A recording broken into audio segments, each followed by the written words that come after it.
Gre za zahteven projekt, pravijo pripravljavci državnega prostorskega načrta daljnovoda, saj je bilo treba pri pripravi trase upoštevati tako poseljenost območja kot ranljivost prostora. Pripravili so dve različici trase in se poskušali čim bolj izogniti Kočevskemu rogu ter vodovarstvenemu območju. Vedeli pa seveda smo, da imamo problem predvsem na območju Črnomaljske občine priti v dolino Bele krajine, torej se spustiti za teh cirka 250 višinskih metrov na nekaterem delu in se pojaviti v tem lepem ohranjenem delu Bele krajine.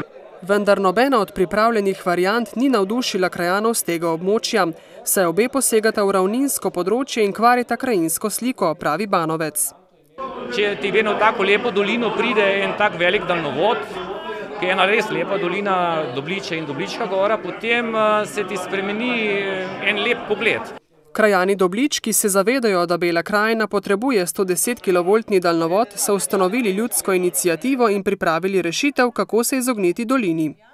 Mi smo eno tretjo varianto smo postavili v tem smislu, da bi šla po obstoječem daljnovodu nazaj in bi šla iza severna varianta, ki ne bi šla sploh po poselitvenem območju.